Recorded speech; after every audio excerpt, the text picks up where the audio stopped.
एक समय की बात है। एक गांव में मोहन नाम का एक नौजवान रहता था। मोहन का शरीर गठीला और बहुत सुंदर था। मोहन रोज सुबह शहर में काम करने जाता और फिर शाम को अपने गांव लौट आता। गांव और शहर के बीच में एक जंगल पड़ता था। उस जंगल में एक चुड़ैल रहती थी। वो रोज मोहन को जंगल से आते जाते देखती थी। फिर कुछ समय बाद मोहन की शादी राधा नाम की एक बहुत ही सुंदर लड़की से हो जाती है। एक दिन मोहन अपनी पत्नी राधा से कहता है, राधा, मैंने तुमसे कितनी बार कहा है कि तुम मेरे लिए सुबह सुबह खाना बना दिया करो। मैं रोज काम पर देरी से पहुंचता हूँ। मैं क्या करूँ जी, सारा दिन घर के काम करके मैं तो थक जाती हूँ, इसलिए मुझसे सुबह जल्दी नहीं उठा जाता। सुनो जी, मैं तो कहती हूँ क्यों ना हम अपने घर में एक नौकर रख लें।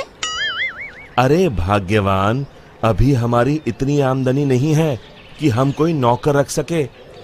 कल से मैं सुबह खाना खुद बना लिया करूँगा। खुश?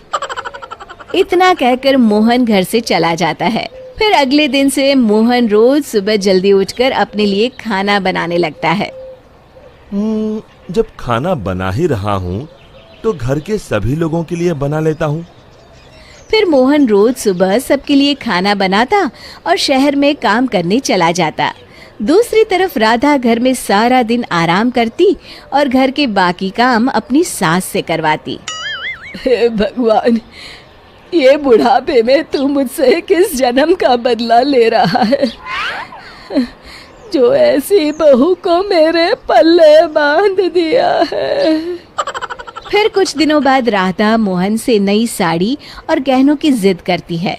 मोहन उसे समझाने की कोशिश करता है कि वो अभी ये सब खरीदने में असमर्थ है, लेकिन राधा नहीं मानती और राधा के रोज रोज के नखरों से तंग आकर मोहन गुस्से में घर से निकल जाता है।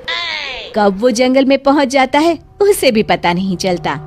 तभी एक चुड़ैल की नजर मोहन पर पड़ती है। अरे, मैं तो घर से बहुत दूर आ गया हूँ। ओहो, रात भी बहुत हो गई। घर में सब परेशान हो रहे होंगे। फिर मोहन वापस अपने घर की ओर चल पड़ता है। चुड़ैल भी मोहन का पीछा करते करते उसके घर तक पहुंच जाती है। फिर मोहन अपने घर पहुंचकर दरवाजा खटखटाता है। तभी उसकी राधा दरवाजा खोलती है। उसके चेहरे की मुस्कान देख मोहन को थोड़ी हैरानी होती है। फिर राधा कहती है, मुझे माफ कर दीजिए जी, मुझसे गलती हो गई। मैं भूल गई थी कि औरत का असली गहना उसका पति होता है। आगे से मैं आपको कभी नाराज नहीं करूंगी। राधा को अपनी गलती का एहसास हो गया है। ये देखकर मोहन उसे माफ कर देता है। फिर अगले दिन से राधा रोज सवेरे उठकर मोहन के लिए खाना पकाती, घर के सारे काम करती, साथ ही साथ अपनी सास ससुर की खूब सेवा करती। अपनी पत्नी में आए इस परिवर्तन को देख मोहन की खुशी का ठिकाना नहीं रहता। एक दिन राधा की सास राधा से कहती है, बहू, आज मैंने घर में हवन रखा है। बाबा जी किसी भी वक्त आते होंगे तो सब तैयारी करके रख दे। जी माँ जी। फिर थोड़ी देर बाद बाबा जी अपने चेले के साथ उनके घर पर आते हैं। अलख निरंजन, आइए आइए बाबा जी, मैं आपका ही इंतजार कर रही थी। फिर बाबा जी हवन की तैयारी शुरू करते हैं और मोहन और राधा को हवन में बैठने के लिए कहते हैं। मोहन तो वहां आकर बैठ जाता है, लेकिन राधा वहां आने से मना कर देती है। तब मोहन राधा से कहता है, अरे भाग्यवान, अचानक तुम्हें क्या हो गया? तभी बाबा जी को राधा पर कुछ संदेह होता है।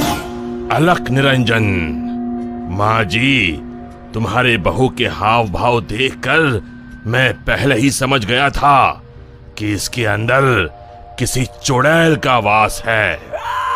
बाबा जी क्रोधित होकर कहते हैं, सच सच बता, कौन है तू, वरना अभी तुझे जलाकर भस्म कर दूंगा। फिर बाबा जी जोर जोर से मंत्र पढ़ना शुरू कर देते हैं। ओम चामुंडाय विच्चाय नमः, ओम चामुंडाय विच्चाय नमः। तभी अचानक राधा की आवाज बदल जाती है और वो बाबा जी को हाथ जोड़कर कहती है, नहीं नहीं, मुझे छोड़ दीजिए। मैं एक चुड़ैल हूँ। मैं रोज मोहन को जंगल से गुजरते हुए देखती थी। मैं मोहन की सुंदरता पर मोहित हो गई थी। फिर मैंने देखा कि राधा मोहन और अपने सास ससुर को दिन रात परेशान करती है, और एक दिन मौका पाकर मैंने राधा के शरीर में प्रवेश कर लिया। मुझे कुछ मत करना, मैं अभी ये घर छोड़कर चली जाती हूँ। फिर हवा का एक तेज झोंका उस घर से बाहर चला जाता है और राधा बेहोश होकर नीचे गिर जाती है। कुछ समय बाद राधा को होश आता है। सारी असलियत जानने के बाद राधा को अपनी गलती का एहसास हो जाता है। आप लोग मुझे माफ कर दीजिए। मैं आज के बाद आप लोगों को कभी शिकायत का मौका नहीं दूंगी। शिक्षा: हमें हमेशा अपने परिवार वालों के साथ अच्छा बर्ताव करना चाहिए और अपना हर फर्ज निभाना चाहिए।